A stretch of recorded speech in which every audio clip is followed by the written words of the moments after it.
বিশ্ববাজারে অপরিশোধিত জ্বালানি তেলের দাম ছাড়িয়েছে $100। সরকারের অভয়ের পরও দেশে ভোগান্তি, চীনের সহযোগিতা কামনা। প্রয়াত খামেনির সন্তান মুস্তফা খামেনি ইরানের সর্বোচ্চ নেতা নির্বাচিত। প্রেসিডেন্ট ডোনাল্ড ট্রাম্প নাখোশ। দুবাই থেকে আনা হয়েছে প্রবাসী আহমেদের লাশ। আবারও আলোচনায় জঙ্গল সলিমপুর। যৌথ অভিযানে 15 সন্ত্রাসী গ্রেফতার। শিগগিরই দেশব্যাপী চাঁদাবাজ ও শিশু সন্ত্রাসী ধরার বার্তা আইজিপি।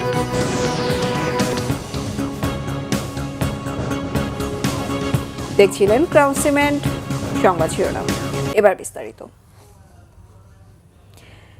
বিশ্ববাজারে অপরিশোধিত জ্বালানি তেলের দাম ব্যারেল প্রতি $100 ছাড়িয়েছে। গত 4 বছরের মধ্যে এটি সর্বোচ্চ। সোমবার আন্তর্জাতিক বাজারের অপরিশোধিত জ্বালানি তেলের দাম ব্যারেল প্রতি $110 থেকে $117 মধ্যে ওঠানামা করছে। যুক্তরাষ্ট্রের বেঞ্চমার্ক ওয়েস্ট টেক্সাস ইন্টারমিডিয়েটের লেনদেন হচ্ছে $111 থেকে $115 মধ্যে। ওপেকভুক্ত দেশগুলোর গড় তেলের দাম বা ওপেক বাস্কেট প্রতি ব্যারেল প্রায় $90 বেশি। ইরান, ইসরায়েল ও যুক্তরাষ্ট্রকে ঘিরে বাড়তে থাকা সংঘাতের কারণে বৈশ্বিক জ্বালানি সরবরাহ নিয়ে নতুন করে উদ্বেগ তৈরি হয়েছে। বিশ্লেষকরা বলছেন, মধ্যপ্রাচ্যের গুরুত্বপূর্ণ সমুদ্রপথ হরমুজ প্রণালী দিয়ে বিশ্বের প্রায় 20% তেল পরিবহন হয়। অঞ্চলটিতে নিরাপত্তা ঝুঁকি বাড়ায় অনেক তেল ট্যাঙ্কার চলাচল সীমিত করেছে, ফলে বাজারে সরবরাহ কমে যাওয়ার আশঙ্কা তৈরি হয়েছে। এর পাশাপাশি কয়েকটি তেল উৎপাদনকারী দেশ উৎপাদন ও রপ্তানি কমাতে পারে এমন আশঙ্কায় আন্তর্জাতিক বাজারে তেলের দাম দ্রুত বেড়ে যায়। বিশ্লেষকদের মতে, তেলের দাম দীর্ঘ সময় উচ্চ পর্যায়ে থাকলে বিশ্বজুড়ে জ্বালানি ব্যয় বাড়তে পারে এবং এর প্রভাব পড়তে পারে দ্রব্যমূল্য এবং মূল্যস্ফীতিতে। উন্নয়নশীল দেশগুলোতে পরিবহন খরচ ও বিদ্যুৎ উৎপাদন ব্যয় বাড়ার আশঙ্কাও রয়েছে। জ্বালানি তেলের জন্য রাজধানীর পাম্পগুলোতে আজও দীর্ঘ লাইন। ঘন্টার পর ঘন্টা লাইনে দাঁড়িয়ে রেশনিং পদ্ধতিতে তেল কিনছেন ক্রেতারা।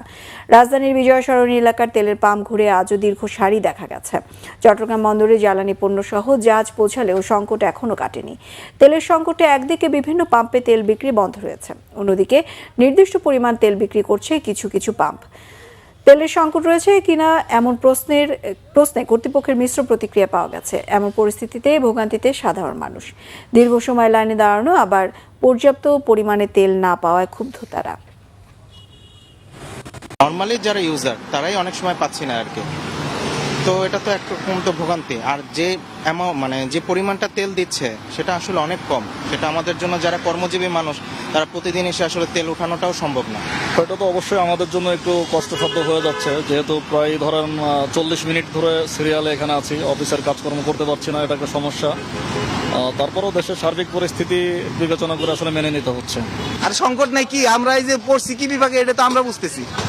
সারা ঢাকার ভিতরে কোন জায়গাতে আসছি ভাই, কষ্ট পড়েছে যে এটা ভোগান্তির শেষ নাই। রমজান মাস আমরা 24 ঘন্টা চালু করে যাচ্ছি, আমাদের 25 জন অপারেটর কন্টিনিউ তেল দিয়ে যাচ্ছে, কিন্তু পাবলিক কেন এইভাবে হুড়মুড়ি খেয়ে পড়ছে আমরা জানি না। প্রত্যেকটা গাড়িতে কিছু না কিছু তৈল আছে। ইরান ইসরায়েল যুদ্ধে জ্বালানি তেলের চলমান সংকট কাটিয়ে উঠতে চীনের সহযোগিতা চেয়েছে সরকার। সচিবালয়ে অর্থমন্ত্রী আমির খুরশিদ মাহমুদ চৌধুরীর সঙ্গে বৈঠক শেষে কথা জানান চীনের রাষ্ট্রদূত ইয়া ওয়েন। রাষ্ট্রদূত জানান, সরকার গঠনের পর গেল 3 সপ্তাহে কমপক্ষে 4টি চীনা কোম্পানি বাংলাদেশে $100 মিলিয়ন বিনিয়োগের প্রতিশ্রুতি দিয়েছে, যার মাধ্যমে 10,000 কর্মসংস্থানের ব্যবস্থা হবে। বিনিয়োগ হচ্ছে, ভবিষ্যতে এই বিনিয়োগ আরও বাড়বে বলে আশ্বস্ত করেন চীনা রাষ্ট্রদূত। Almost all the countries in the world are affected by the conflict in the Middle East. And definitely China-bound, we share a lot of commonality. We all appeal for, peace. We can work together how to overcome these challenges.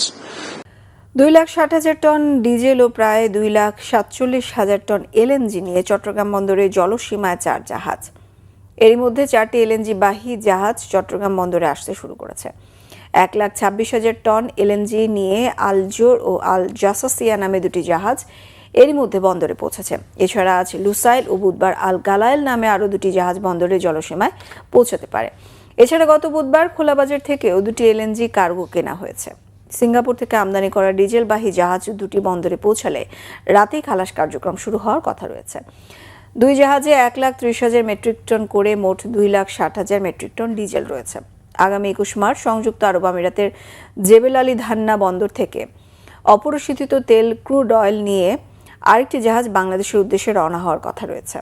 1 lakh ton তেল নিয়ে জাহাজটি Hormuz প্রণালী না হয়ে বিকল্প নৌপথ হয়ে আসবে বলে জানিয়েছে কর্তৃপক্ষ।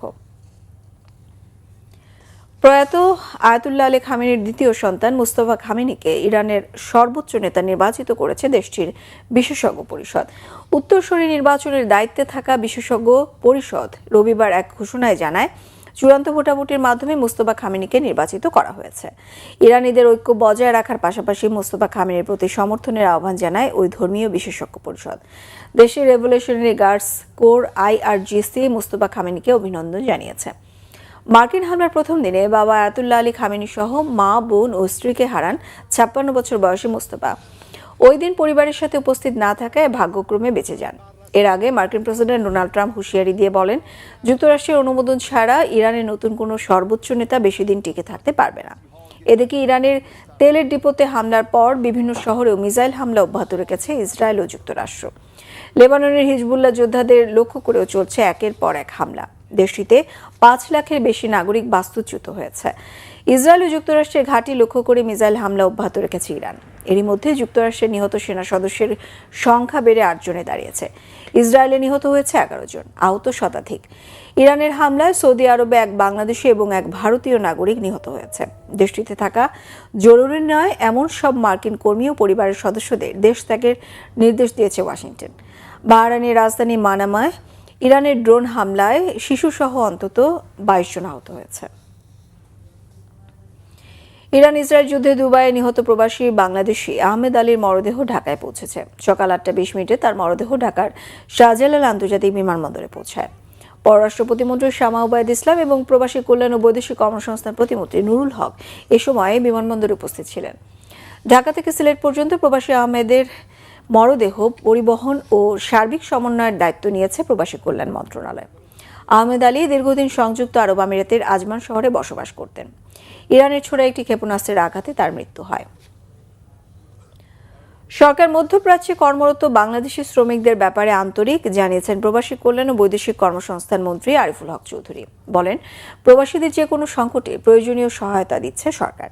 সংযুক্ত আরব আমিরাতে ইরানের ড্রোন হামলায় নিহত মৌলভীবাজার বড়লেখার সালিউদ্দিন ওরফে আহমেদ আলীর মরদেহ সোমবার দুপুরে সিলেট ওসমানী আন্তর্জাতিক বিমানবন্দরে গ্রহণ করেন মন্ত্রী। পরে বিমানবন্দরে আনুষ্ঠানিকতা শেষে মরদেহটি বড়লেখার গাজীটেকায় মরহুমের বাড়িতে নেওয়া হয়। এর আগে সোমবার সকাল 8:20 এমিরেটস এয়ারলাইন্সের একটি ফ্লাইটে ঢাকায় পৌঁছে আহমেদ আলীর মরদেহ। সেখান থেকে বিমানের আরেকটি ফ্লাইটে সিলেট ওসমানী আন্তর্জাতিক বিমানবন্দরে নেওয়া হয়। সারা দুনিয়ায় যে অবস্থা আছে, আমি আমাদের দেশের নাগরিকদের সেই অবস্থার পরিপ্রেক্ষিতে আমরা আমাদের নাগরিকদের যেভাবে সেফটি আগে ফার্স্ট, আমরা তার ব্যবস্থা আমরা অব্যাহত রাখব। ইরান ইসরায়েল যুদ্ধ মধ্যপ্রাচ্যে ছড়িয়ে পড়ায় দেশের জনশক্তি রপ্তানি ঝুঁকিতে পড়ার আশঙ্কায় বিশ্লেষকরা। যুদ্ধ দীর্ঘায়িত হলে প্রবাসী কর্মীদের চাকরি হারানোর শঙ্কা প্রকট হওয়ার পাশাপাশি রেমিটেন্স আয়ে বড় ধরনের ধস নামতে পারে এমন পূর্বাভাস অর্থনীতি বিশ্লেষকদের। পরিস্থিতি আরও খারাপ হলে প্রবাসীদের দেশে ফেরার ঝুঁকি আরও বাড়বে বলে মনে করেন তারা। বিস্তারিত জিয়াউল হক সবুজের রিপোর্টে। যুদ্ধ শুরুর পর থেকেই অস্থির গোটা মধ্যপ্রাচ্য। হামলার কারণে বন্ধ রয়েছে বেশিরভাগ গন্তব্যে উড়োজাহাজ চলাচল। গেল 5 দিনে বাতিল হয়েছে 250-র বেশি বাংলাদেশি আন্তর্জাতিক ফ্লাইট। নিরাপত্তা ঝুঁকির কারণে মধ্যপ্রাচ্যের বেশিরভাগ গন্তব্যে বিমান চলাচল বন্ধ থাকায় অনিশ্চয়তায় পড়েছে যাত্রী পরিবহন, যার প্রভাবে নতুন জনশক্তি রপ্তানি হোঁচট খাওয়ার পাশাপাশি প্রভাব পড়তে পারে রেমিট্যান্স আয়ে। 4টা ডেস্টিনেশনে প্রতিদিন আমাদের আমি বলবো যে অলমোস্ট প্রায় 600, 650 কিংবা 700 প্যাসেঞ্জারকে আমরা আসলে আমাদেরকে এটার ক্ষতির সম্মুখীন হয়েছে। আমাদের প্যাসেঞ্জারকে ক্যারি করতে পারছে না, ফ্লাইটগুলোকে ক্যান্সেল করতে হয়েছে। ইউরোপ আমেরিকার যেসব প্যাসেঞ্জার আছে যারা মিডল ইস্ট বেসড এয়ারলাইন্সগুলো থেকে ট্রাভেল করে বাংলাদেশে আসতো, তারা কিন্তু প্রত্যেকে আসলে সাফার করছে। ওভারঅল আসার দিন শেষে এটা রেমিটেন্সের উপর একটা প্রভাব পড়বে। ইন ফিউচারে, বর্তমান অবস্থায় হয়তো বোঝা যাবে না, ইন ফিউচারে এটা একটা কঠিন অর্থনৈতিক একটা সংকটের মধ্যে পড়ার একটা সম্ভাবনা আছে। অর্থনীতি বিশ্লেষকরা বলছেন, সারা বিশ্বে যত প্রবাসী বাংলাদেশি রয়েছে তার প্রায় 60 ভাগই আছেন মধ্যপ্রাচ্যের দেশগুলোতে। এ অবস্থায় যুদ্ধ দীর্ঘায়িত হলে প্রবাসীরা কাজ হারানোর পাশাপাশি রেমিট্যান্সও কমবে উল্লেখযোগ্য হারে। প্রত্যেকটা দেশে আসলে আক্রান্ত। তো এই অবস্থায় আমার কাছে মনে হয় কি যে আসলে এই যে আমাদের শ্রমশক্তি রপ্তানি এবং যারা এক্সিস্টিং এখানে ওয়ার্কার আছেন, তো প্রত্যেকের জন্যই আসলে এটা একটা বড় চিন্তার বিষয়। যদি লম্বা সময় যদি যুদ্ধ চলতে থাকে তাহলে সেক্ষেত্রে কিন্তু আমাদের শ্রমবাজার, বৈদেশিক শ্রমবাজার একটা বড় রকমের চাপের মধ্যে পড়বে। রমজানের সময় আমরা বিপুল পরিমাণে একটা রেমিটেন্সের প্রত্যাশা করছিলাম, কিন্তু সেটা হবে না। তো হয়তো রেমিটেন্সে আপাতত ধস নামতে পারে। বিশ্ব অর্থনীতি যেহেতু চাপের মধ্যে পড়ে গেছে, সুতরাং ওই আমাদের বাইরের যে শ্রমিকেরা আছেন তো তারাও হয়তো সেরকমভাবে আয় করতে পারবেন না, যার ফলে অন্যান্য উৎস থেকে যে রেমিটেন্স সেটাও কিছুটা কম আসতে পারে। ঝুঁকি মোকাবেলায় প্রবাসীদের নিরাপত্তায় কার্যকর কূটনৈতিক পদক্ষেপের পাশাপাশি মধ্যপ্রাচ্যের পরিস্থিতি নিবিড়ভাবে পর্যবেক্ষণের তাগিদ বিশ্লেষকদের। জিয়াউল হক সবুজ, বাংলা ভিশন, ঢাকা। চট্টগ্রামের আতঙ্কের এক জনপদের নাম সীতাকুণ্ডের জঙ্গল সলিমপুর। সন্ত্রাসী ধরতে গিয়ে র্যাবের এক কর্মকর্তাকে হত্যার ঘটনায় দেশজুড়ে আলোচনায় আসে এই এলাকাটি। সন্ত্রাসমুক্ত করতে এবার আটঘাট বেঁধেই সেখানে মাঠে নেমেছে যৌথ বাহিনী। অভিযান চালিয়ে অন্তত 15 জন সন্ত্রাসীকে গ্রেফতার ও বিভিন্ন ধরনের অস্ত্রসহ উদ্ধার করেছে যৌথ বাহিনী। চট্টগ্রাম থেকে বিস্তারিত শাহেদা পিয়ার রিপোর্টে। গোয়েন্দা তথ্যের ভিত্তিতে সোমবার ভোরে সেনাবাহিনী, পুলিশ, র্যাব, বিজিবির প্রায় 4000 সদস্য সীতাকুণ্ডের জঙ্গল সলিমপুর ঘিরে ফেলে। কিন্তু অভিযান শুরুর আগেই খবর পেয়ে পালিয়ে যায় সেখানে থাকা সন্ত্রাসীদের একটি অংশ। আইনশৃঙ্খলা বাহিনীর প্রবেশ ঠেকাতে কোথাও রাস্তার উপর রাখা হয় বড় ট্রাক, কোথাও আবার ভেঙে ফেলা হয় কালভার্ট, তুলে ফেলা হয় নালার স্ল্যাবও। দুর্গম পাহাড়ি এলাকা হওয়ায় এটি হয়ে উঠেছে সন্ত্রাসীদের নিরাপদ আস্তানা। 4 দশক ধরে সরকারি পাহাড় কেটে গড়ে উঠেছে কয়েক হাজার অবৈধ বসতি। প্লট বাণিজ্য আর দখল টিকিয়ে রাখতে এলাকাটিতে গড়ে তোলা হয়েছে সন্ত্রাসী বাহিনী। পদে পদে প্রতিবন্ধকতা সৃষ্টি করা হলেও রাস্তা নালা ভরাট করে ভোরেই যৌথ বাহিনী প্রবেশ করে ত্রাসের জনপদ হিসেবে পরিচিত জঙ্গল সলিমপুরে। চট্টগ্রাম শহর এবং চট্টগ্রাম অন্যান্য অঞ্চলের অপরাধীরা বিভিন্ন জায়গায় অপরাধ করে এখানে তাদের একটা নিরাপদ আশ্রয় হিসেবে তারা ব্যবহার করে, যেহেতু এটি একটি জঙ্গলাকীর্ণ এলাকা। এবং এছাড়াও এখানকার যে ভূমির বৈচিত্র্য সেটাকে কেন্দ্র করে এখানে কিছু ভূমি অপরাধী, কিছু পরিবেশ অপরাধী এখান থেকে তৈরি হয়েছে। ভোর থেকে টানা অভিযানে বেশ কয়েকজন সন্ত্রাসীকে গ্রেফতার করা হয়। উদ্ধার করা হয় বিভিন্ন ধরনের অস্ত্রশস্ত্র। সার্বিক নিরাপত্তা ও সন্ত্রাসীদের দৌরাত্ম্য বন্ধ করতে এখানে পুলিশ ও র্যাবের 2টি আলাদা ক্যাম্প স্থাপন করা হয়েছে বলে জানিয়েছেন চট্টগ্রাম রেঞ্জের ডিআইজি আহসান হাবিব পলাশ। এমনই একটা অবস্থা ছিল এখানে যে সাধারণ মানুষ এখানে ঢুকতে পারতো না, বিশেষ করে পুলিশ এখানে ঢুকতে এবং অন্যান্য আইনশৃঙ্খলা বাহিনী ঢুকতে এখানে ভয় পেত অনেক সময়। তো এবার 5মবারের মতো এই ব্যবস্থা। এর আগে ইতোপূর্বে আরও 4বার এখানে আসবার চেষ্টা করা হয়েছে, প্রতিবারই ব্যর্থ হয়েছে আমরা। সরকারি 3100 একর খাস জায়গা নিয়ে জঙ্গল সলিমপুরের অবস্থান। এর আগে এলাকাটি ঘিরে সরকারের নানা পরিকল্পনা থাকলেও সন্ত্রাসীদের বেপরোয়া আচরণে বারবার হোঁচট খেয়েছে সব উদ্যোগ। এই জনপদকে নতুন রূপ দেওয়ার পরিকল্পনা প্রশাসনের। আমরা যে প্রতিবন্ধকতাটা বোধ করছিলাম এতদিন, আমরা বিভিন্ন আইন শৃঙ্খলা বাহিনীর সহযোগিতায় সেই প্রতিবন্ধকতা থেকে আজকে আমরা মুক্ত হলাম। এখন আমরা সরকার যে সমস্ত পরিকল্পনা পূর্বে গ্রহণ করেছিল, উন্নয়নের জন্য যে সমস্ত পরিকল্পনা ভবিষ্যতেও বাস্তবায়ন করতে যাচ্ছে, সেগুলোর জন্য পথ উন্মুক্ত হলো। জঙ্গল সলিমপুরে সন্ত্রাসীদের 2টি পক্ষ রয়েছে। একটি পক্ষের নেতৃত্বে মোহাম্মদ ইয়াসিন এবং অপর পক্ষে রোকনউদ্দিন। গত জানুয়ারিতে ওই এলাকায় অভিযানে যাওয়া র্যাব কর্মকর্তা মোতালেব হোসেন ভূঁইয়া হত্যার মামলার প্রধান আসামি ইয়াসিন।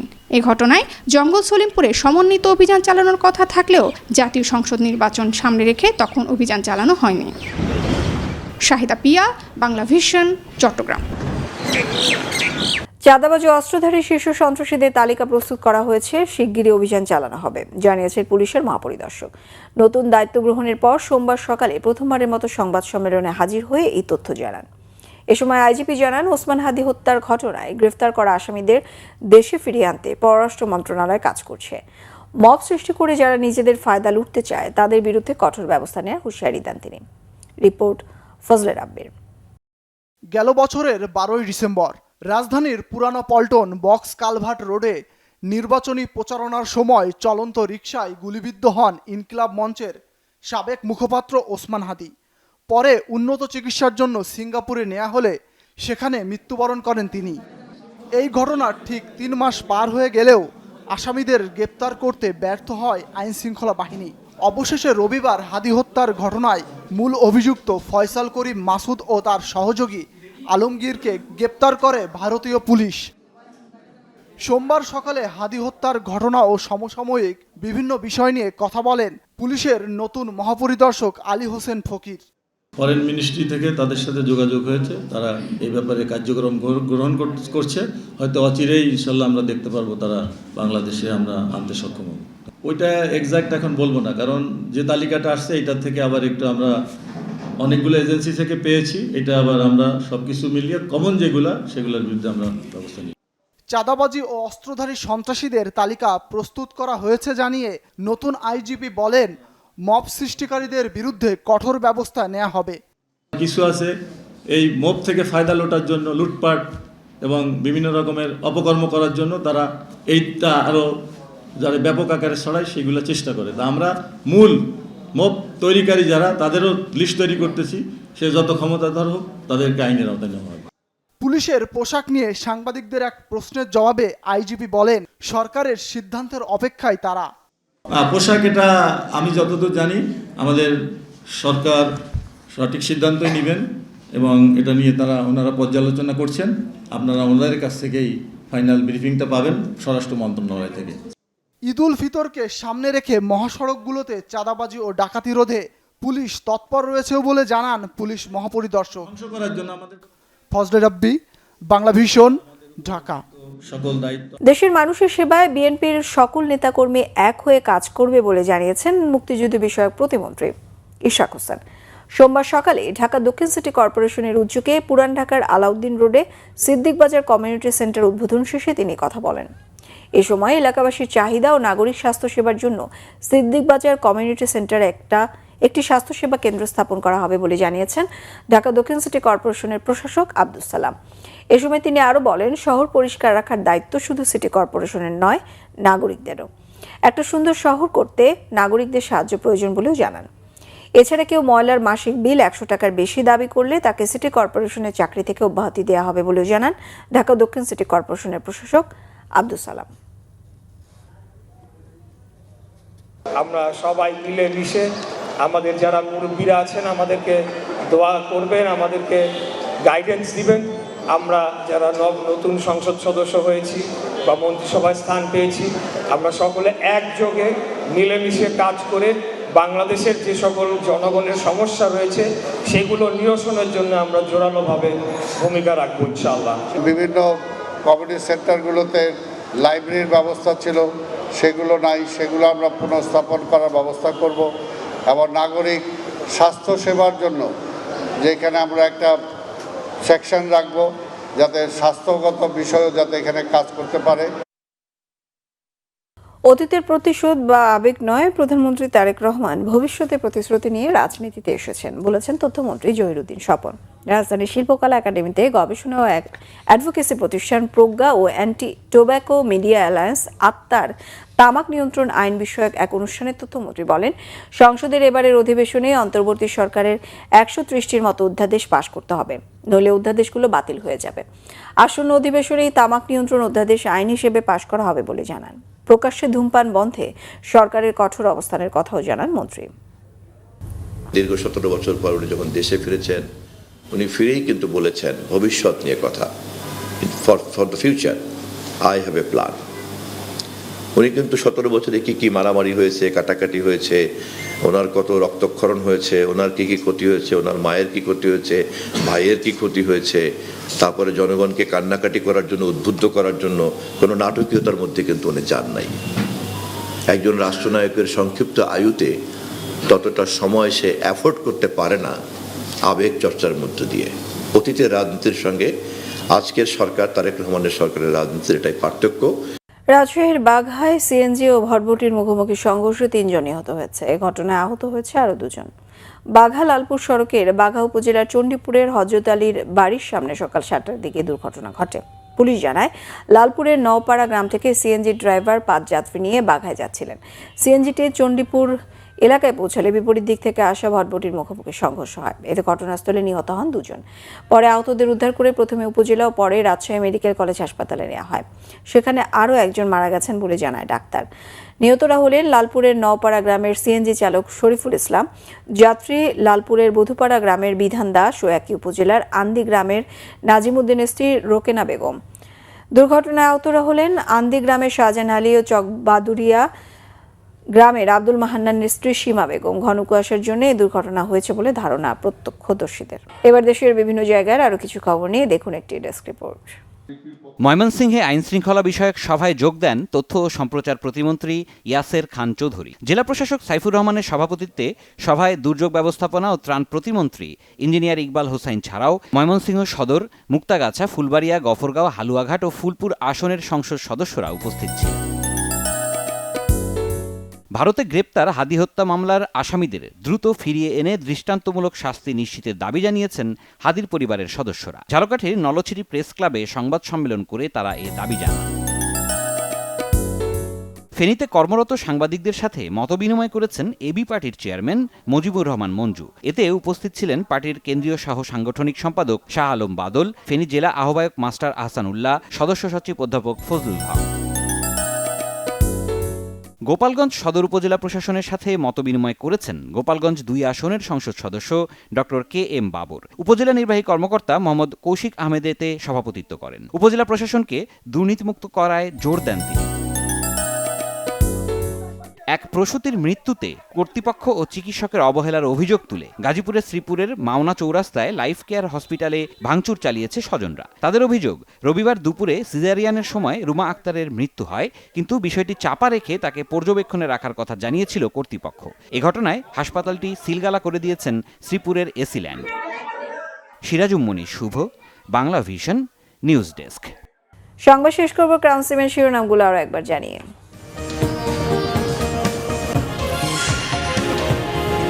বিশ্ববাজারে অপরিশোধিত জ্বালানি তেলের দাম ছাড়িয়েছে $100। সরকারের অভয়ের পরও দেশে ভোগান্তি, চীনের সহযোগিতা কামনা। প্রয়াত খামেনির সন্তান মুস্তফা খামেনি ইরানের সর্বোচ্চ নেতা নির্বাচিত। প্রেসিডেন্ট ডোনাল্ড ট্রাম্প নাখোশ। দুবাই থেকে আনা হয়েছে প্রবাসী আহমদের লাশ। আবারও আলোচনায় জঙ্গল সলিমপুর। যৌথ অভিযানে 15 সন্ত্রাসী গ্রেফতার। শিগগিরই দেশব্যাপী চাঁদাবাজ ও শিশু সন্ত্রাসী ধরার বার্তা আইজিপি। এই ছিল এখনকার মতো। পরের সংবাদ সন্ধ্যা 7:30টায় দেখার আমন্ত্রণ রইল। এছাড়া বাংলা ভিশন সংবাদ ও সংবাদ সংশ্লিষ্ট অনুষ্ঠান দেখতে ভিজিট করুন www.bbnews24.com ও facebook.com/banglavisionnews। সাবস্ক্রাইব করুন youtube.com/banglavisionnews। সঙ্গে থাকায় ধন্যবাদ সবাইকে।